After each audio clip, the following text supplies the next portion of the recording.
Doctor Ambedkar ने आखिर क्यों नहीं लड़ा भगत सिंह का केस? क्या डॉक्टर अंबेडकर भगत सिंह को फांसी से बचा सकते थे? आज के दौर में यह सवाल काफी पॉपुलर हो चुका है कि डॉक्टर अंबेडकर जब इतने बड़े वकील थे तो उन्होंने भगत सिंह का केस क्यों नहीं लड़ा? वो चाहते तो भगत सिंह को फांसी से बचा सकते थे।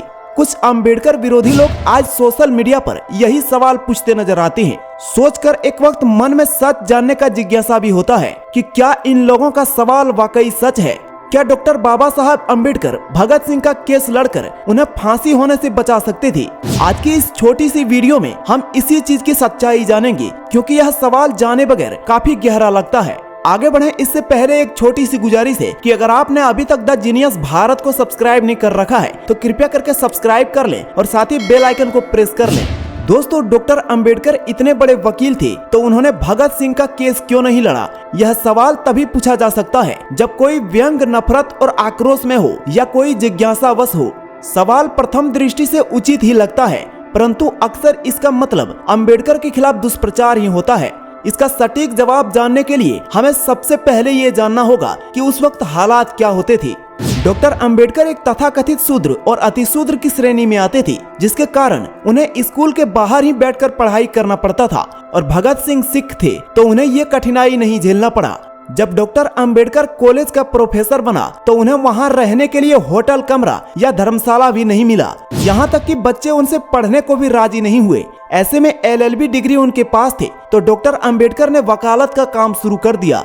यहाँ भी उन्हें कठिनाई का सामना करना पड़ा और छुआछूत के कारण उन्हें बार काउंसलिंग में भी बैठने का जगह नहीं दिया गया। हालांकि डॉक्टर अंबेडकर वकालत में सबसे माहिर थे, फिर भी छुआछूत के कारण उनके पास कोई केस नहीं आते थे। लेकिन जब एक गैर ब्राह्मण अपना केस हार गए तो उन्हें मजबूरन डॉक्टर अंबेडकर का नाम सुनकर उनके पास आना पड़ा और अंबेडकर ने इस केस को जिता दिया। ये काफी डिफिकल्ट केस था जिसे बड़े बड़े वकील लड़ने से इनकार कर दिए थे। इसके बाद इस केस को अंबेडकर ने लड़ा भी और जीता भी। इस केस का कहानी बड़ा ही रोचक है, मैं किसी अगले वीडियो में इसके बारे में बताऊंगा। इस केस को जीतते ही अंबेडकर का नाम वकालत के क्षेत्र में काफी प्रसिद्ध हो गया। हालांकि छुआछूत और भेदभाव ने उनका पीछा नहीं छोड़ा। भले ही वो एक नामी वकील बन चुके थे, लेकिन फिर भी लोग उनके पास केस लेकर नहीं जाते थे। आर्थिक तंगी के चलते उन्हें वकालत छोड़कर बॉयज अकाउंटेंसी में लेक्चरर का काम शुरू करना पड़ा।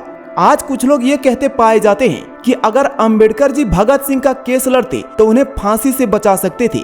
लेकिन उस वक्त के हालात आज के अंबेडकर द्वारा बदले गए हालात की तरह नहीं थे।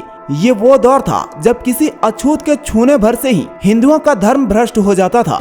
जब अंबेडकर को छुआछूत के कारण कोई व्यक्तिगत केस नहीं देते थे, उस हालात में भला कोई भगत सिंह का केस अंबेडकर जी को कैसे देता? वैसे भी भगत सिंह का केस लाहौर में चल रहा था और डॉक्टर अंबेडकर मुंबई में रहा करते थे और भगत सिंह का केस की पैरवी जाने माने वकील आसिफ अली कर रहे थे, जिनका वकालत के क्षेत्र में काफी दबदबा था। ऐसे में आसिफ अली को हटाकर डॉक्टर अंबेडकर को ये केस देना कोई कल्पना भी नहीं कर सकता है। भगत सिंह के लिए जहां सुप्रसिद्ध वकील आसिफ अली पैरवी कर रहे थे, तो वहीं अंग्रेजों की तरफ से ब्राह्मण वकील नारायण शर्मा पैरवी कर रहे थे। बता दें कि नारायण शर्मा RSS के संस्थापक गोलवलकर के मित्र थे।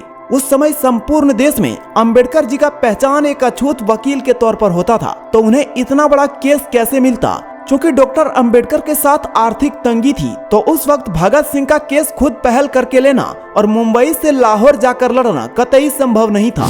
अगर लड़ना भी चाहे तो उस वक्त जातिवाद के कारण अंबेडकर के टैलेंट की उतनी वैल्यू नहीं दी जाती थी। तो भला आसिफ अली से केस लेकर अंबेडकर जी को सौंपना आज का कोई तार्किक मुद्दा नहीं बनता। बता दें कि हमारे वीर शहीद भगत सिंह जी को और उनके साथियों को 23 मार्च 1931 को फांसी दे दी गई थी। साल 2013 में पाकिस्तान के वकील इम्तियाज कुरैशी ने भगत सिंह का केस दोबारा खुलवाया, जिसकी पैरवी अब्दुल रशीद ने की थी।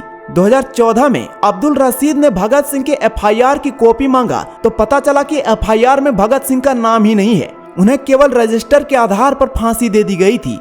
तो आज की इस वीडियो में आप उन तार्किक पहलुओं को जान ही गए होंगे कि भगत सिंह का केस अंबेडकर ने क्यों नहीं लड़ा। आज की इस वीडियो में इतना ही। मिलेंगे किसी नए वीडियो में इसी तरह की जानकारी के साथ। वीडियो अगर अच्छी लगी हो तो एक लाइक जरूर कर दें और इसी तरह के नॉलेजेबल तथा इंटरेस्टिंग वीडियोस को देखने के लिए अभी हमारे चैनल द जीनियस भारत को सब्सक्राइब कर लें और साथ ही साथ बेल आइकन को प्रेस कर लें। मिलते हैं किसी नए वीडियो में, तब तक के लिए धन्यवाद।